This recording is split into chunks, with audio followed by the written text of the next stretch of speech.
Hello, hello. Hello, everybody. Welcome to the Truth About Inflammation. I'm Dr. Sierra, and today I'm going to discuss with you all of the things that are behind inflammation. I'm from Adio Chiropractic, which is in Venice, Florida.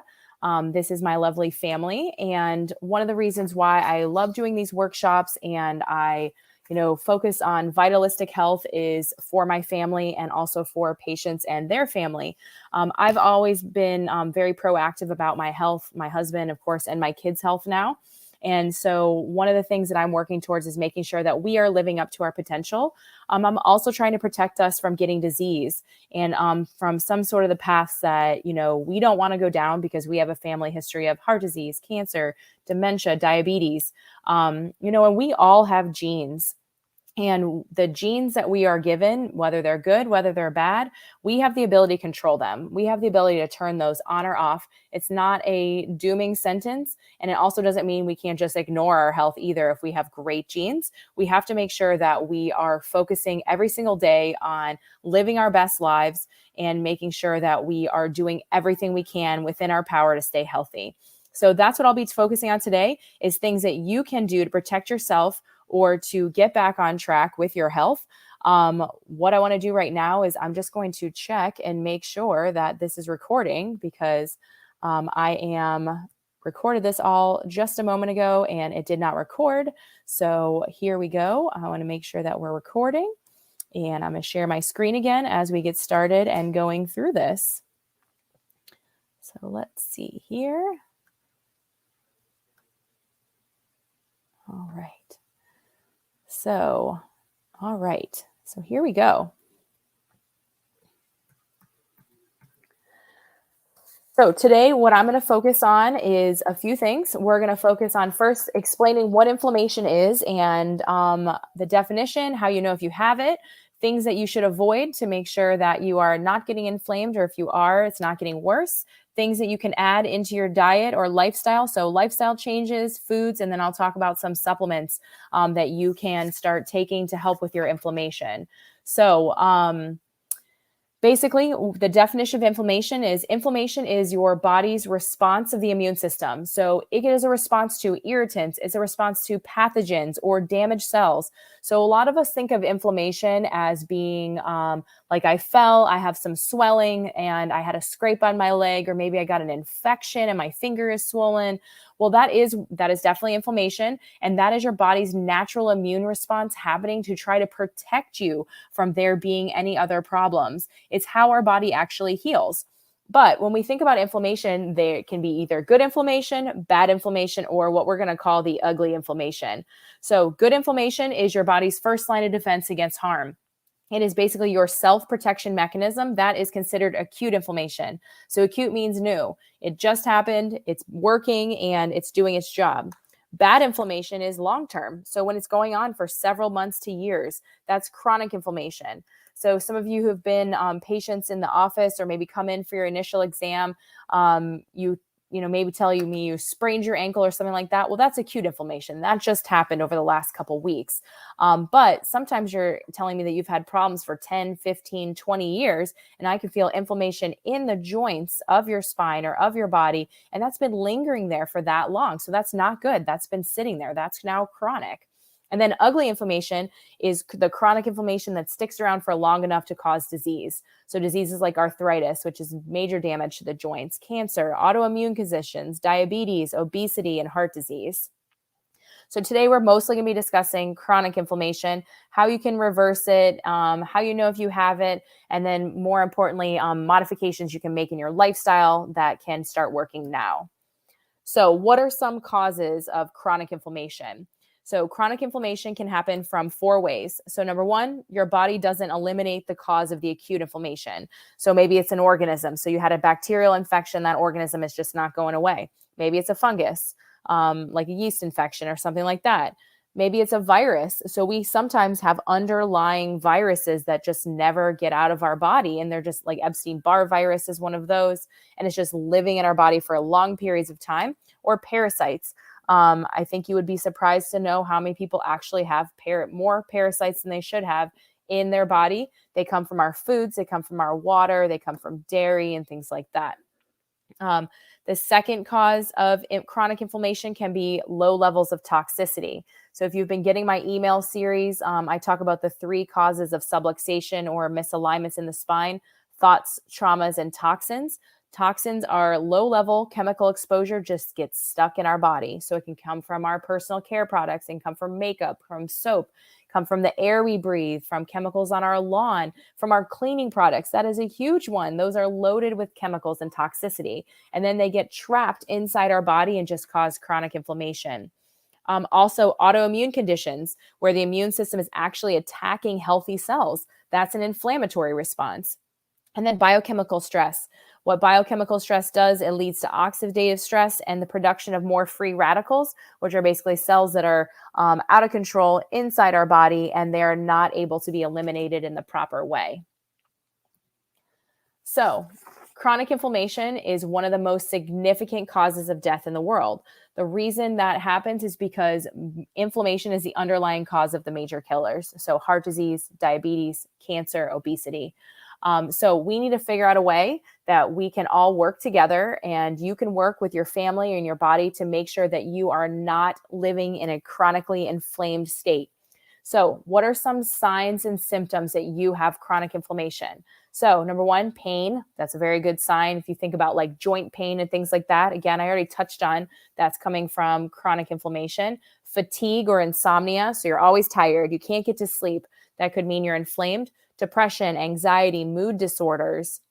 Also GI issues, so digestive problems.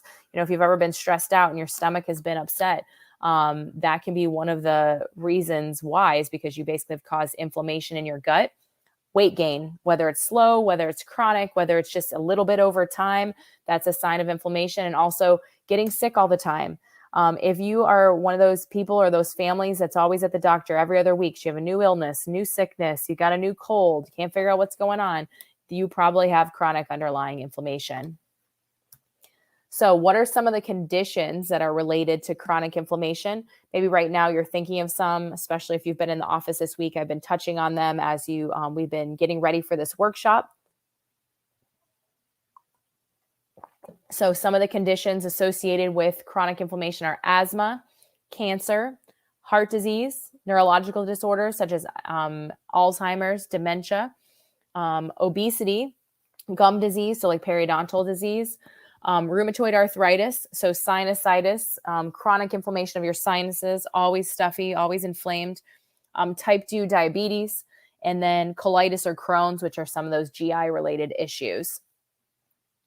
So risk factors associated with chronic inflammation, and this should come as no surprise: age, because you've had longer time to work or damage your body or not, or maybe help your body too.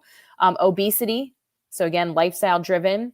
Diet, poor diet, smoking. We all know smoking is terrible for us.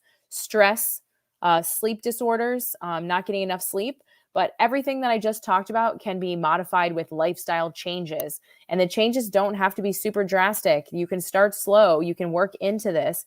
You can, just make some small changes that are going to make a big impact, which is what I'm going to talk about today. So again, good news is you can prevent this, or you can start reversing this by changing your lifestyle. So number 1 thing you should do is, if you're smoking, quit. You should not be smoking. It's terrible for you. There is no good news surrounded around smoking, but it is causing major inflammation inside your body. Number 2, change your diet.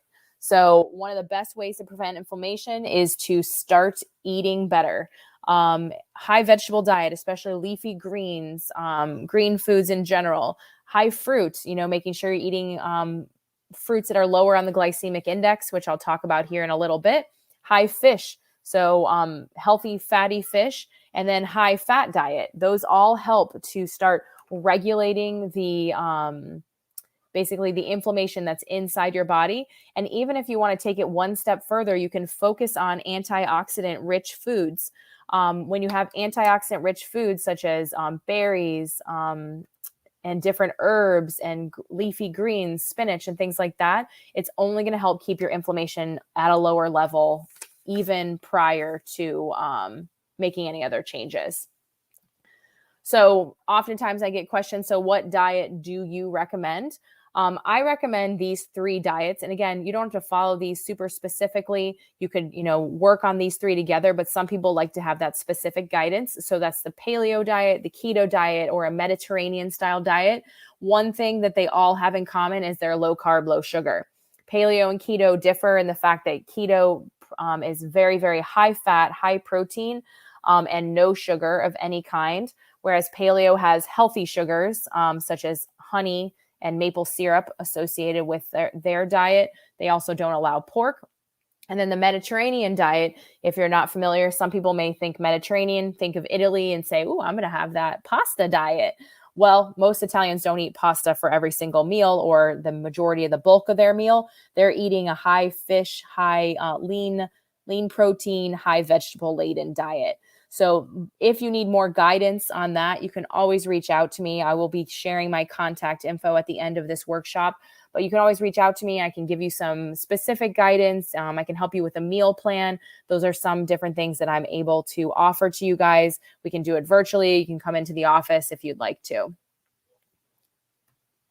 So low glycemic, some people are not familiar with what low glycemic means. So the glycemic index basically rates all foods from low sugar to high sugar in simple terms. And the glycemic means how it's going to affect your blood sugar per se. So low glycemic foods like, again, leafy greens, and then high glycemic foods like sugar in general. So you want to stick with low glycemic foods. Those are what's going to not allow inflammation to run rampant in your body. High glycemic foods cause your pancreas, your gut, and pretty much your entire body to work overtime, and that's how we get inflamed. So what foods cause inflammation? So obviously you can see in the picture here, burger and french fries, not the best for our diet, but they lead to inflammation. So starchy carbs such as potatoes, also some other starchy carbs like corn and things like that, but also sugar. If you've been following me on social media, spent any time with me as a friend or family member, you know that we are a very, very low sugar household. One of the reasons why is because sugar causes inflammation, which leads to disease. And I have a family history of those diseases. So I'm making sure I'm working on that for myself and my kids.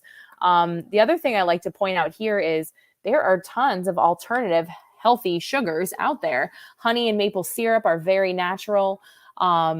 Monk fruit sweetener is one of my favorites. Not aspartame, not sucralose, not the pink, green, and yellow, blue packets, and the yellow packet now that you can get at the store. Those are bad sugars and would lead to more inflammation. Processed foods are also on this list because when you think of processed or packaged items, they have toxicity associated with them, and they're usually shelf stable, which means they're loaded with junk. In order to be shelf stable, they have to have chemicals in them. Also, one of the stabilizers they often use is sugar. So if you're going to the grocery store, I always talk about shopping around the outside of the grocery store. So you're going to hit your produce section. You're going to go maybe past some of those poor lunch meat choices. You're going to be able to get your fruits, your vegetables, your proteins. You'll head maybe down to the dairy section. If you want to talk about healthy dairy, you can reach out to me. I can give you some guidance when it comes to that. But when you're shopping at the grocery store, there shouldn't be many things that you're picking up in the middle of the store, in the aisles, in the package section, because those are inflammatory causing foods. So sugary drinks, so soda, obviously, I think we all can agree that's not good for us.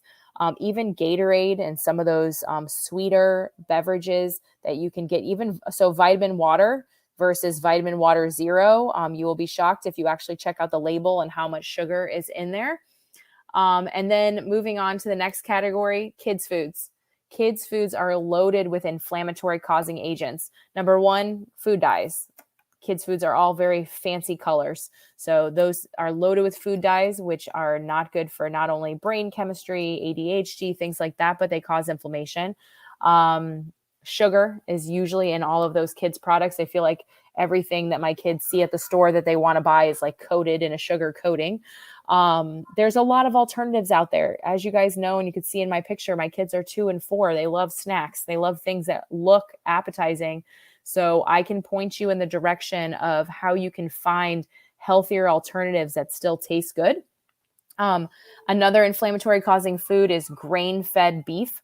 So corn-fed beef will cause inflammation. Also conventionally raised cows and things like that have pesticides sprayed on them.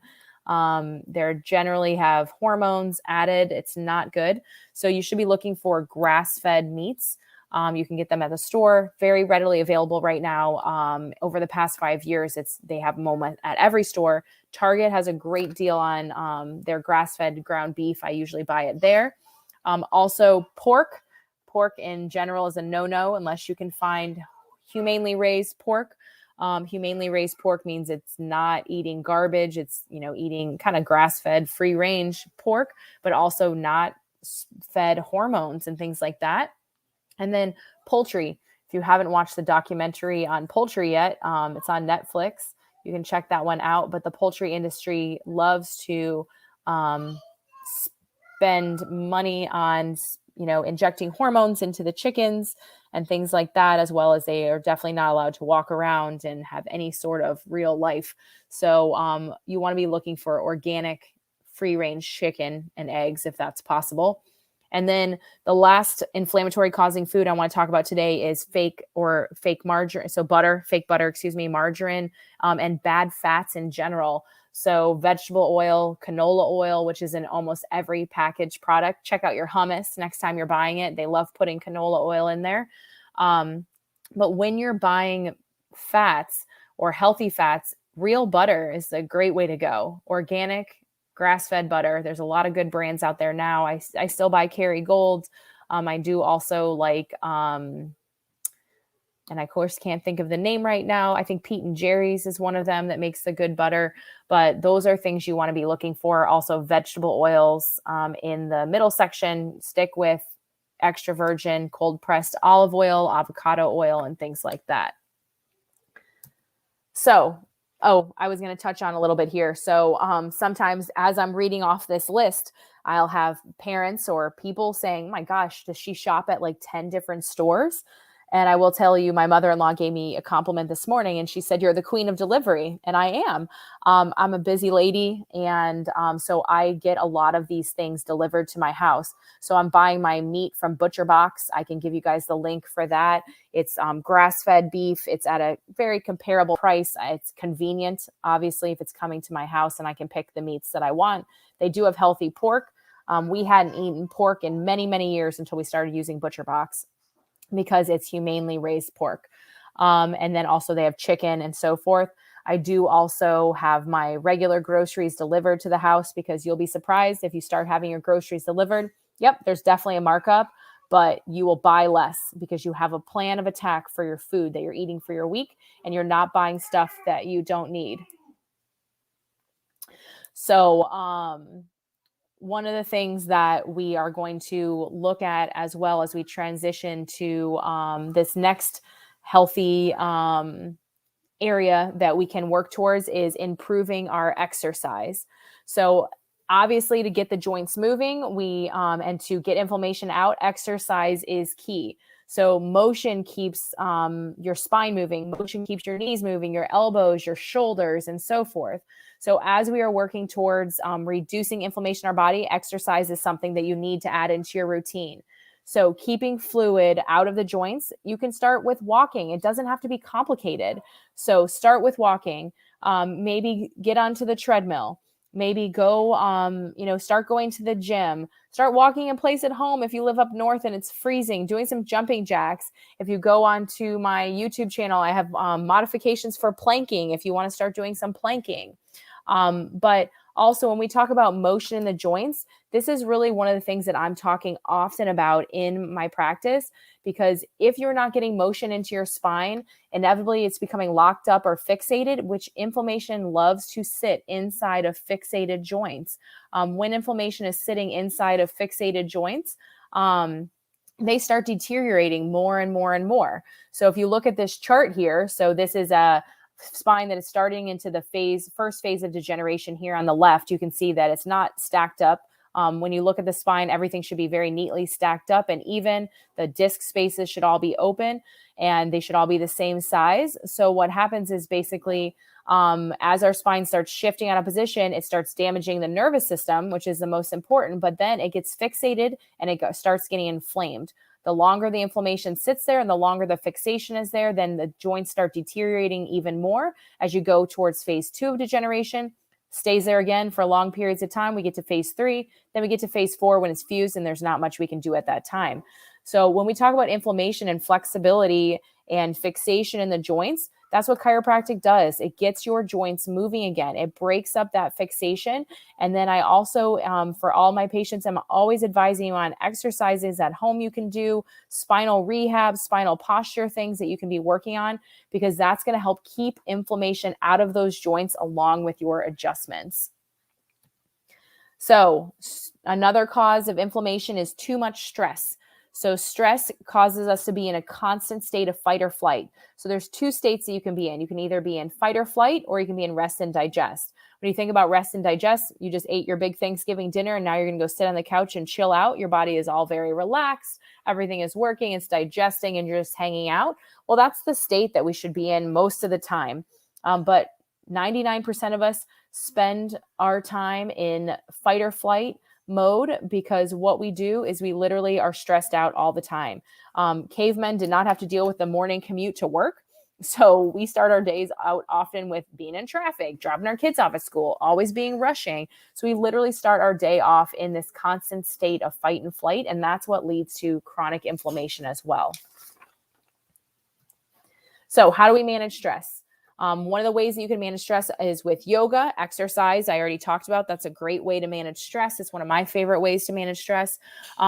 And elimination of certain triggers. So you know that you have certain things that are affecting your, your stress levels. Get rid of them.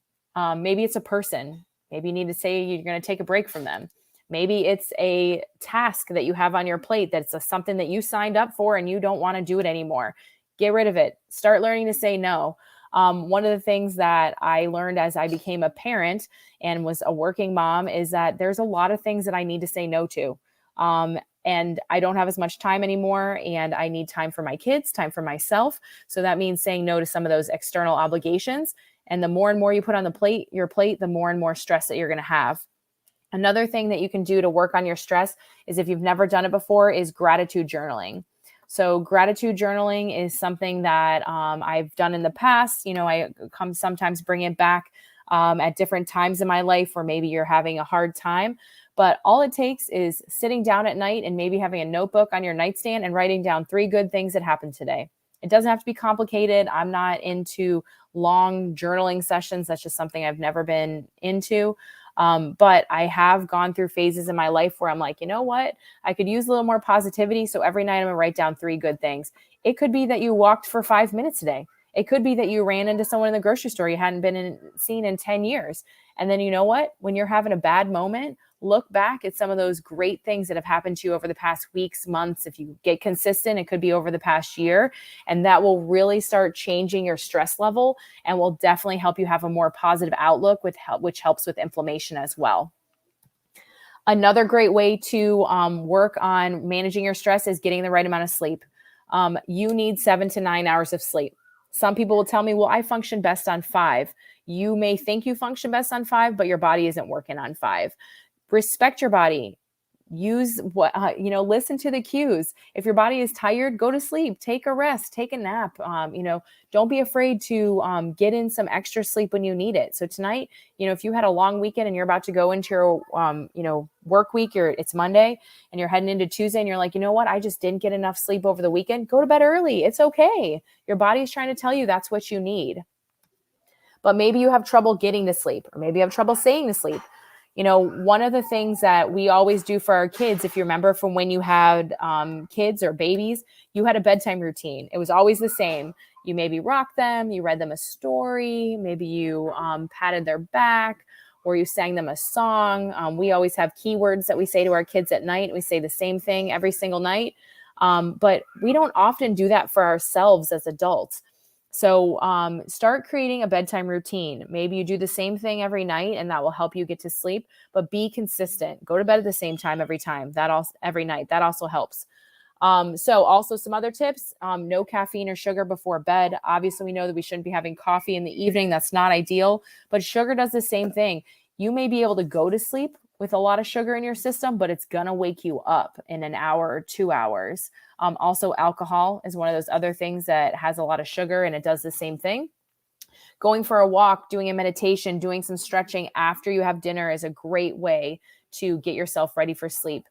Eliminating electronics before bed. The blue light on your electronics will keep you up. It keeps your brain stimulated and it will not allow you to go into that deep, restful sleep. So eliminating electronics for you and for the kids before bed is a very, very critical to do. Warm baths are a great thing to get yourself relaxed. Lavender, making sure that you don't have a TV in your room. Watching TV while you're in bed is not an ideal thing to be doing. Stimulates your brain as well. And keeping your bedroom a sanctuary. No work in the bedroom, sleeping in the bedroom only, making sure it's clutter-free, not having a bunch of junk. That is definitely something that I could improve in my life. We have a cluttered bedroom, but at the same time, I do have a pretty solid bedtime routine. And I do strive to get my 7 to 9 hours or sometimes more every night. So the last thing I want to talk about is supplements. So some of you may say, all right, I'm going to start making some of these diet changes. How long is that going to take to work? Or I am really inflamed right now. Is there something I can start right now to get back on track? Well, that would be supplements. So supplements are great to use as a tool to jumpstart your anti-inflammation lifestyle. They're also a great tool to use to start helping in areas. So I want to walk you through the top supplements that help with inflammation, and then I'll walk you through some of my favorite recommendations. So curcumin or turmeric. Turmeric is a root. It's been a supplement now for a long time. You can buy fresh turmeric. That works as well. But curcumin is the active ingredient in turmeric. So one of the things you may notice with certain supplements is their curcumin. Well, that just means you got to the active ingredient, and that's going to help with global inflammation. Another great resource for inflammation is green food powders, or sometimes they just are called greens. What you do is it's basically a powdered, I joke, is a powdered form of vegetables, and you mix it with water. I put mine in my smoothies. We have smoothies every single morning. And what the green food powder does is it's going to start reducing inflammation in your body. It'll also get you some extra servings of vegetables. So when we're having our smoothies in the morning, what we're doing is basically having protein, the green food powder, but I also put a handful of spinach in there. We're having antioxidant berries. I've got some healthy fats that I put in there, and then we use coconut or almond milk. Another great supplement is omegas, but omega-3 specifically. Most of us get enough omega-6 and 9 in our diet. So if you're already taking omegas or fish oils, especially I see this a lot if you're buying your omegas from a big box store, number one, pretty low quality, but usually they're 3, 6, 9 or a combo of that. So just check the labels, see what you have. Spending money on supplements is a good place to spend money, because if you are buying junk, it's not doing anything for you. It's literally just you're taking supplements that are not having much of an effect. Vitamin D is another great supplement. It helps balance your blood sugar. It helps your cellular level, your cellular makeup work more effectively. Most of us don't get enough vitamin D. We do not spend enough time in the sun, especially in winter, especially if you're up north. So one of the things that you can do is supplement with that. When you go have your annual lab work done, you should definitely be asking your primary to check for that. And you can send me the results if you want to discuss it with me further. Just email them to me. Let me know what your number is, and we can talk about that. So herbs like ginger, basil, and rosemary, those you can have in your garden. Those are great things to have in your diet. Fresh is always better than dried, but those are great things to help with inflammation. And the last supplement I'm going to talk about is, again, this is a brand name supplement. This is called Inflammatone. But one of the reasons I like Inflammatone, especially if you know that you're living a very inflamed lifestyle and you want to make a quick change, is because it has 2 of the specific supplements that I just spoke about inside of it. So Inflammatone has turmeric in it. It's got enzymes. It also has ginger and rosemary inside of it. And what it does is it's basically a global anti-inflammatory. It also can help regulate some pain. But it's a very, very effective supplement from Designs for Health. That is one of my favorite supplement companies. I've been using them for a long time, them and the Max Living supplements. But what I'm doing is, if you're looking to be jumpstarting your inflammation, and I'm going to be ordering this for myself as well, I would suggest this anti-inflammatory bundle. And what I'm going to do is, if you guys want to order it, you just need to let me know by Friday and I'll order it and you can pick it up at the office, but then everyone will get 20% off.